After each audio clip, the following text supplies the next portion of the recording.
2 or 3 videos back, I got an email from Tracy from Doniphon, Missouri, who was saying that she saw a polar bear, what she thought was a polar bear, looking in her window when she was a kid. And she compared it to the Momo monster in Missouri. And then the next video, I got another email from someone talking about Momo, and I even titled the video, Momo, the Missouri Monster. After that, I got 2 or 3 more, and I want to share those with you. We seem to be getting a lot of activity through the years, through the last 40 or 50 years in Missouri with this Momo monster, and I think it's fascinating. So this set of stories are all set in Missouri by people who write really well and are telling exciting stories about the Momo monster in Missouri. All right, here we go.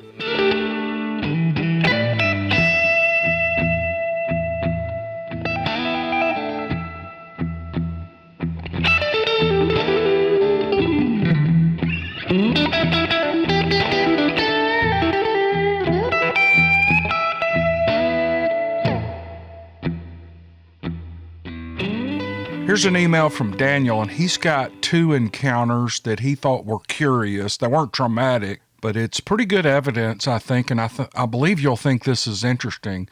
But one was in 1970 and the other was in 1977, both in Missouri. And he writes, both incidents are a little fuzzy to me concerning locations and a few details because at the time, they were just curious events that I experienced, nothing traumatic. I didn't know then, as I know now, what I was experiencing. The first occurred when I was in the Boy Scouts about 1970. I was in Missouri, I think on Tom Sauk Mountain. We had hiked a trail for about 5 miles into the woods.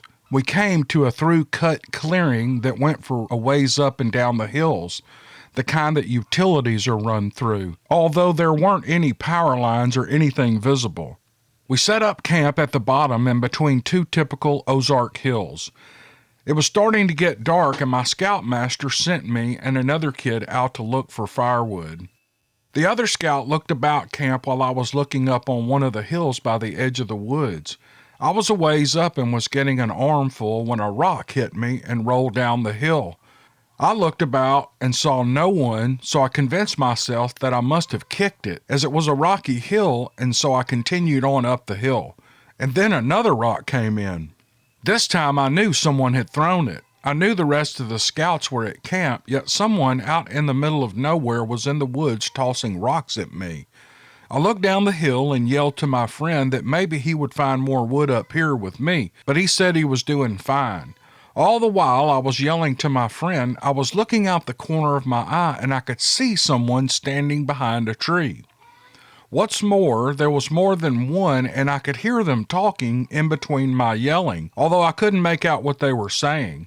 I figured it was some hillbillies up there and for some reason they had not noticed me. My friend said to come back down as the scoutmaster said we had enough wood, which I gladly complied with and I started down the hill. I went about 10 steps and quickly turned around in an effort to get a better visual on the tricksters. I did see them and was amazed at how much ground they had covered. They were near the top of the hill now and were jumping over a log. I was able to see their silhouettes. One looked to be about my size while the other was bigger and huskier with what I thought was a big hairy coat on. It seemed to me they were barefoot too, thus confirming my hillbilly suspicion. The scouts and scoutmaster didn't believe me when I got back and they said, well, just don't go up there, stay at camp. This was just a curious event of my life. We did not know anything about Bigfoot behavior then, or that they came in all different sizes. There had been reports of the Momo monster just about that time, but I made no connection with what I saw until recently by the way of YouTube. The same can be said of my second incident. In 1977, I think I was near Pacific, Missouri, where we used to wade the Merrimack River for fish. It was late morning, as I remember, and it was sunny and starting to get warm. My friend said he found a new place to fish and had caught some big ones in there. I followed him into the woods where I remember it was shady and cool. We had to climb over a couple of fallen trees as we entered. We walked along a small hillside trail towards the river, and we kept hearing what I can best describe as a hound dog with a sore throat, making a horrendous yelping sound. And boy, was it loud.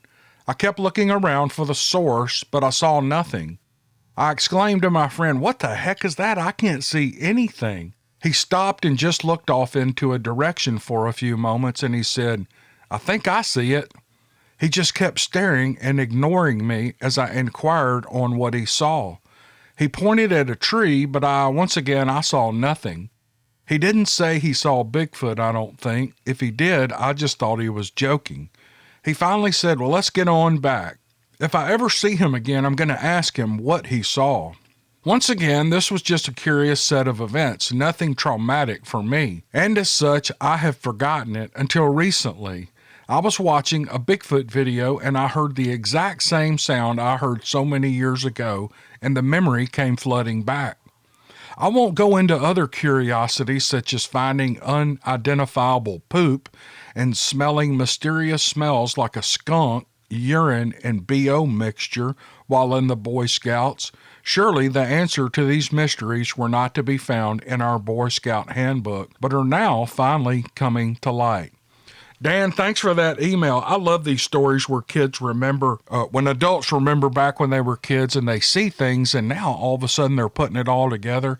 It kind of makes for a great mystery, I think.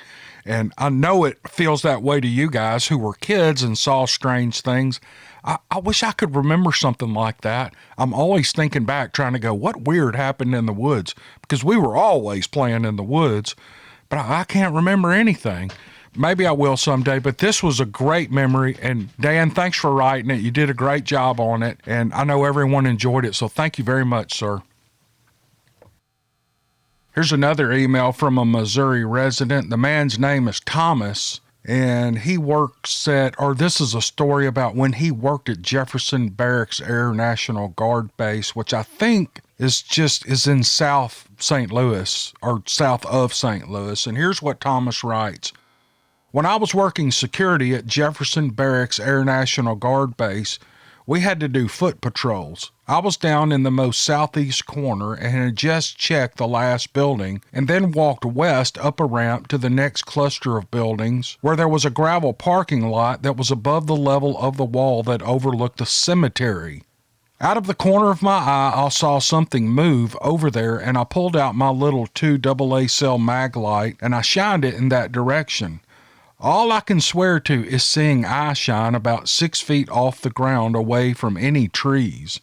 Whatever it was then ran to a wall and it ducked behind it.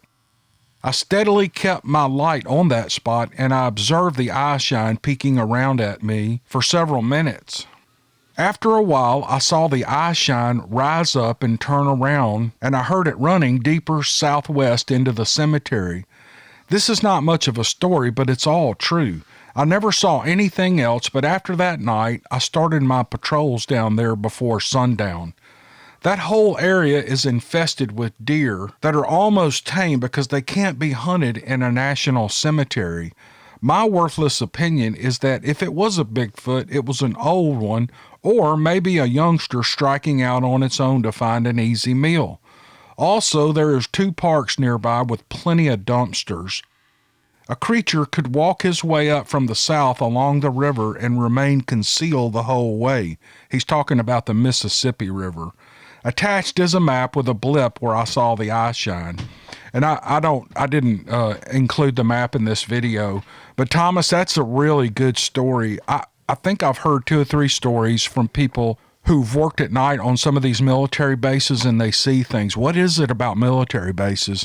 Maybe it's the vast area of land that they occupy and train in, and maybe that's it. I don't know. It just gives the Bigfoot a bigger habitat to live in. So Either way, it's a great story. It's kind of a creepy story, really. And eye shine is good enough. You know, you can look at eye shine. You can always tell it's a deer. When I know I'm looking at deer eye shine, eventually, if you keep that light on them long enough, their head's going to start bobbing up and down and side to side. And that's what they do. They move. They can see you. They can see you in the dark. And what they're doing is moving their head. Humans do that too. I do it all the time. If I'm looking in the woods and I see an animal, but it's being real still, I'll move my head a little to the left and right, and it just kind of clears up your view and gives you even 2 inches gives you a little different perspective on what you're seeing in the woods. So I thought it was a great story, Thomas, and I really appreciate you sending it, brother. Appreciate you. Here's an email from John in Missouri. And John writes, I remember you sharing stories about Momo, the Missouri monster, particularly one from the Doniphon area. I'm also from Doniphon. Hearing that story made me think that perhaps I should also share my encounter as well.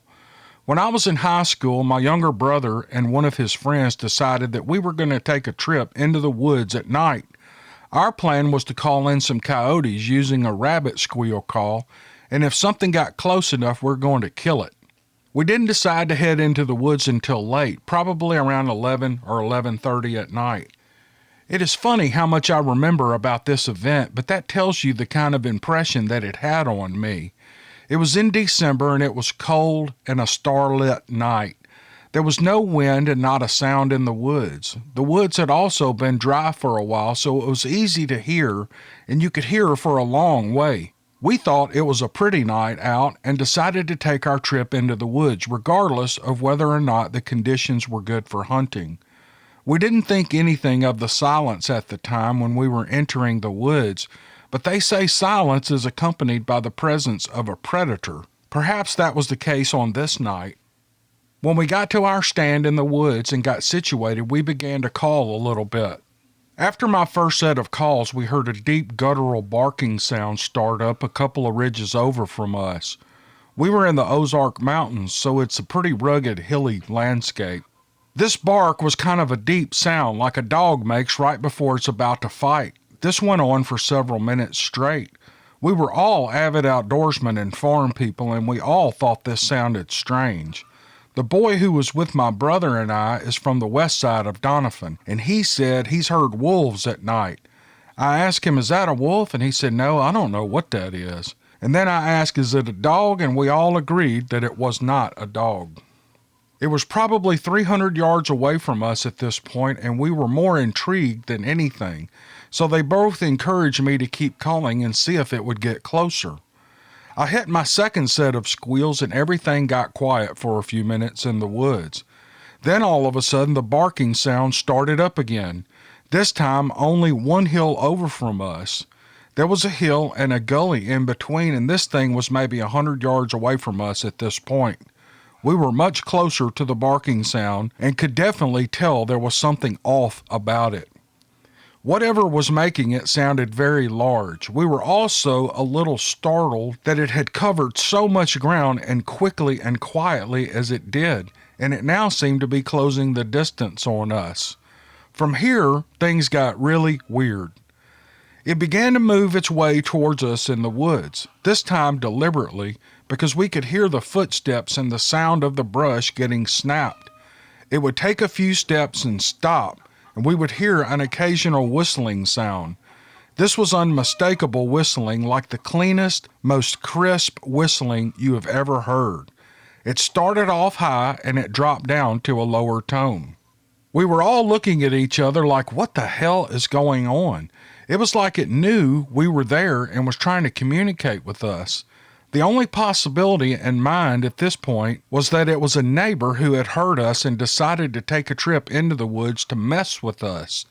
This would not account for the Olympic-sounding whistling we heard or the reason they seemed to be moving into gun range, for surely they would have assumed that we were armed. At the start, I thought all of this was sort of comical, and I was undisturbed because I was armed and I thought, I have a gun. What do I have to be afraid of in the woods? This thing was closing in to 50 yards or less, and I was beginning to become unnerved. I thought this person would have surely stopped by now for fear of getting shot, and we hadn't called in a while, but they seemed to know exactly where we were, and they were taking a roundabout way of getting to us. To make things worse, the only gun we had was a 15-shot semi-auto Marlin 22 rifle. I began to feel very vulnerable with this gun in my hands. The only thing I could think to do now was to yell and let them know that we were there. So I yelled as loudly as I could, "Hey!" And just as the sound of my voice began to drop off, we got a howl in response. The howl was so loud that you could feel it in your chest and in your feet before you could hear it. The only thing I could compare it to is a turkey gobbling at close range in the woods. It was kind of an "oh" sound drawn out for several seconds, but with no human overtones, if that makes sense. It was perfectly crisp, and you could not hear the tone of someone's voice blended with that sound. The howl was so long that I had a few seconds to gauge the response of the boys who were with me. I looked at them, and the look on their faces was one of abject horror. I was terrified too, and it felt like my heart had leaped up into my throat. As soon as the howl dropped off, I fired 4 or 5 rounds in the direction it had come from, and I heard whatever it was retreating a little ways away from us and then stop. It was maybe over 100 yards from us again, and I said, "Boys, that's our sign to go. Let's get the hell out of here." We climbed down and began to make our way back to the house. I specified absolutely no running because when you run, that is when things tend to go wrong. So we walked single file back to the house with me in the back with the gun in case it tried to close in on us, seeing as we were moving away from the direction it had come from. Once we were headed back down the hill to the holler where the house was, we could hear the barking start back up where we had left at last, so we knew we were not being followed, and this was a big relief. We stayed inside the rest of the night and have not taken a night trip into the woods since. It was a strange encounter, and I don't know what to make of it. I don't want to say for sure it was Momo, but other explanations don't seem to do it justice either. I learned after the fact that gorillas are known to make a barking sound like that when they are threatened. It was an encounter that stuck with all of us, and we all seem to remember it just as well today as we did then. That was probably 7 or 8 years ago. By the way, my name is John, but please don't give out other information. I enjoy your channel and the content. God bless.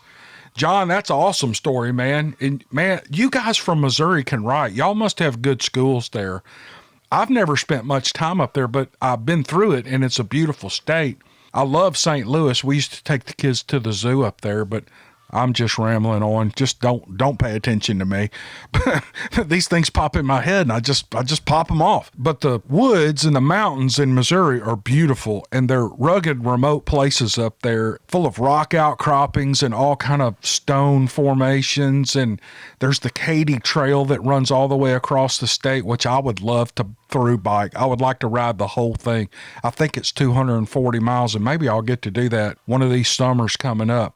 But anyway, I'll quit rambling. John, that's a great story. I really appreciate you doing such a good job writing it and sending it to me. Thank you, sir. Okay, that'll wrap it up. My chickens are clucking and my dogs are clicking, walking around with their big old claws on this plywood floor, and I'm going to wind this video up. I sure appreciate you listening to the video. I have so much fun doing this, and I hope you enjoyed it. So we'll see you guys on the next one. Thank you.